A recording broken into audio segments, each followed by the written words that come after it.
대자는 능히 기쁨을 주는 겁니다. 중생들에게 기쁨을 주어서 행복을 얻게 해줍니다. 중생들이 고뇌가 없게 해줍니다. 어떻게 중생으로 하여금 모두 고뇌가 없게 할 수 있을까요? 그것이 바로 대비입니다. 비는 고통에서 벗어나게 해줄 수 있고 자는 기쁨을 줄 수 있습니다. 원컨대 일체 중생이 다 행복을 얻기를 바랍니다. 그것이 바로 무량한 환희입니다. 환희가 무량하면 여러분의 마음이 항상 평등하고 차별이 없습니다. 특별히 고통받고 있는 중생들을 평등하게 대할 수 있습니다. 평등하게 대하여 원수와 친한이가 없습니다. 원한을 갚는 마음이 없습니다. 이것이 사무량입니다. 자비이사 육바라밀과 사무량심을 동시에 관상해야 합니다.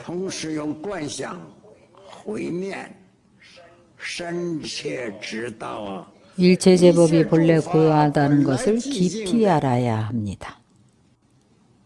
이것은 관상의 힘으로 하는 것입니다. 일체 제법이 생멸이 없고 본래 고요하고 적정하다는 것을 관상해야 합니다. 평등하고 평등해서 한맛으로 평등합니다. 생각을 떠나서 청정하고 필경에 원만합니다.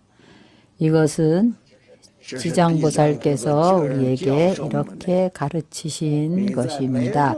점찰윤상을 사용하기 전에 먼저 마음을 크게 넓혀야 합니다. 여러분이 내가 이 문장을 읽는 것을 듣고 점찰 선악업보경이 대승인지 소승인지 여러분 자신이 판단하시기 바랍니다.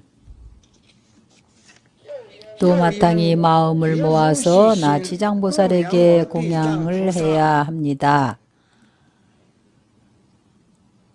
지극한 정성으로 간절한 마음으로 공양을 올려야 합니다.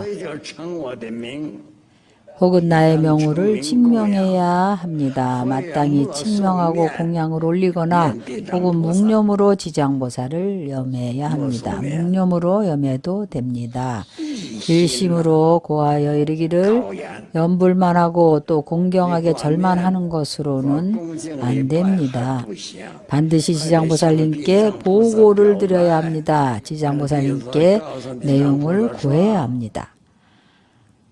고하기를 마치고 나서 나무 지장보살 마살, 나무 지장보살 마살, 칭명연불 하기를 1000번을 합니다. 이렇게 설명하는 것이 무슨 의미가 있는가 하면 점찰윤상은 가지고 던지기만 하면 되는 것이 아닙니다.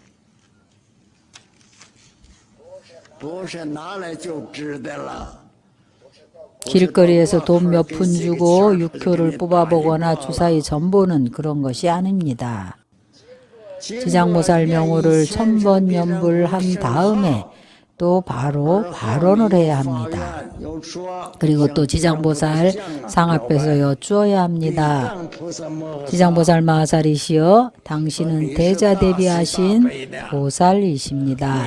저와 일체 중생들을 혼염하시어 모든 업장을 속히 소멸하여 주옵소서.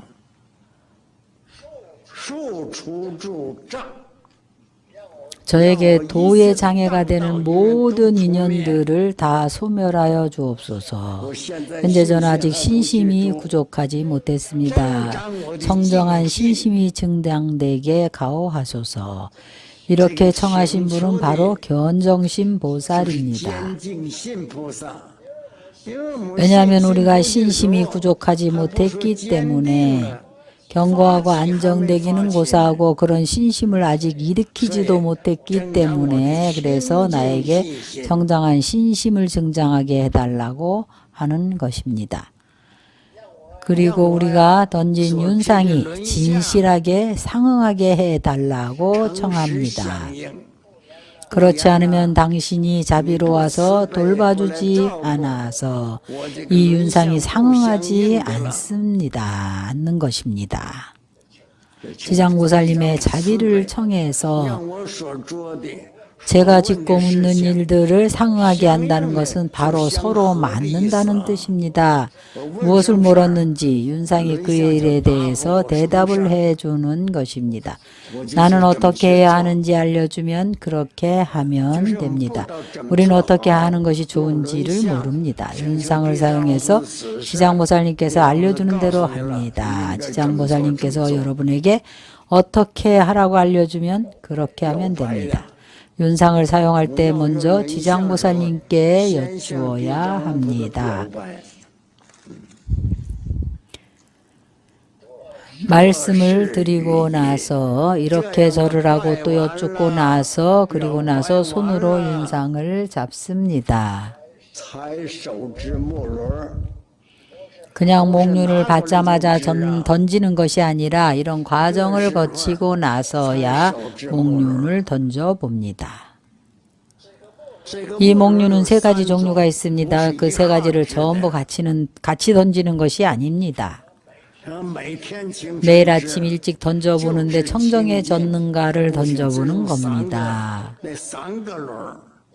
이것은 세 개의 윤상이 있는데 한쪽에서는 붉은 선이 있고 한쪽은 검은 선입니다. 하나는 큰 붉은 선이고 하나는 큰 검은 선, 하나는 작은 붉은 작은 검은 선입니다. 만약 모두 붉은색이 나오면 참회절을 해서 청정해졌다는 것입니다. 이때는 무엇을 구하든지 다 얻어집니다. 윤상을 던질 때는 깨끗한 천을 하나 펴놓아야 합니다. 보자기나 수건 같은 것 위에 던집니다. 재료는 어떤 재료도 괜찮습니다. 다만 깨끗한 것이면 됩니다. 윤상을 위로 들어서 옆으로 던집니다. 자기가 어떤 일을 묻고자 하면 윤상을 던져봅니다. 다른 사람을 위해서 던져봐도 되는지요?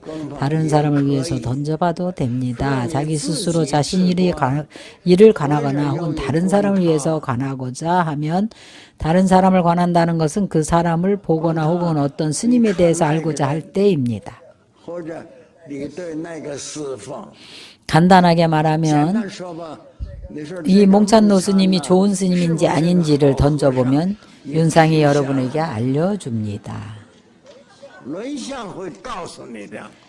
저 자신은 여러분한테 내가 나쁜 사람이라고 이야기하지 않습니다. 저는 아직 그렇게 솔직하지는 않습니다. 여러분에게 참여합니다. 그렇지 않습니다. 그러나 여러분이 이 스님이 좋은지 나쁜지를 지장보살님께 여쭤보시면 됩니다. 윤상을 한번 던져보면 지장보살님이 알려줍니다. 괜찮은 사람이라고. 그러면 여러분이 믿으면 됩니다. 지장보살님은 절대로 속이지 않습니다. 좋으면 좋다고 하시고 나쁘면 나쁘다고 하십니다. 여러분이 물어봐도 됩니다. 어떤 스님을 스승으로 모셔야 하는지, 내가 스승님으로 삼아도 되는지 안 되는지 물어볼 수 있습니다. 지장보살님이 모두 알려줄 겁니다. 지장보살님은 단점을 숨겨주지도 않고 이기적이지도 않습니다. 그분을 숭배하고 내가 제자라고 해서 단점을 숨겨주지 않습니다. 그렇게 하지는 않습니다. 사실대로 알려주십니다. 여러분들이 스스로를 관해도 되고 혹은 다른 사람을 위해서 관할 수도 있습니다.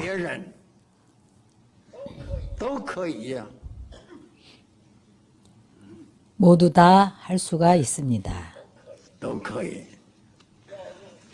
지장보살의 점찰 윤상법을 쓰려면 그 윤상법은 이렇게 많은 사람들이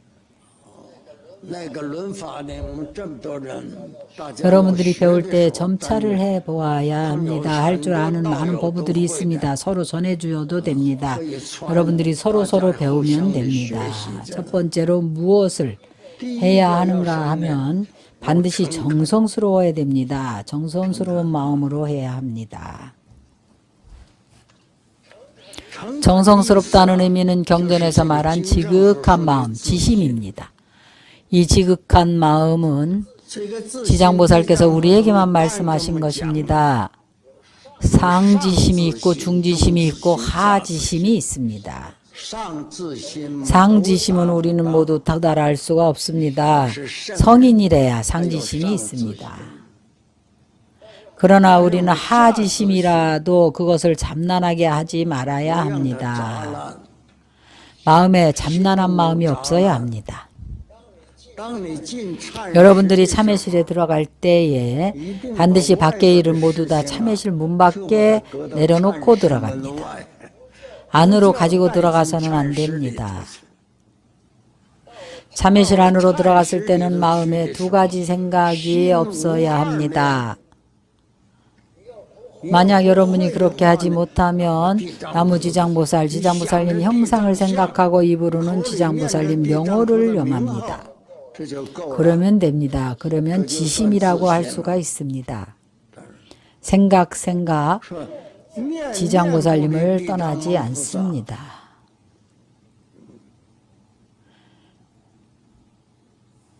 여러분들이 참법 기도를 했는데도 청정한 윤상을 얻지 못하더라도 다만 지장보살님을 염하고 지장보살님께 절을 한 것만으로도 이미 많은 업장이 소멸됩니다. 지장보살께서 업장을 소멸해 주십니다.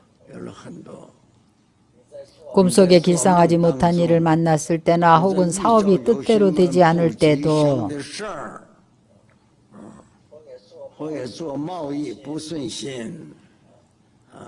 어떤 일을 만나든지 다 해결할 수가 있습니다.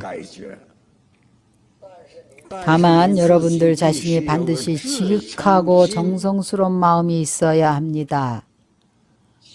사람을 속일 수는 있지만 지장보살을 속일 수는 없습니다.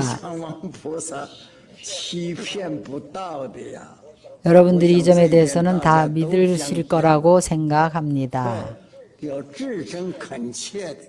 지극한 정성과 간절한 마음으로 사실대로 여쭈어야 합니다. 지장보살상에게 무언가를 얘기하면 영험하지 않다고 생각하지 마십시오. 사람에게 말하는 것보다 훨씬 더 영험합니다. 우리에게는 그러한 힘이 없습니다.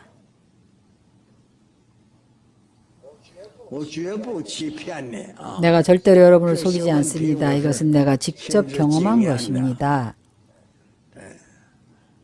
그러나 업장이 매우 무거워서 나는 업장이 매우 무겁습니다.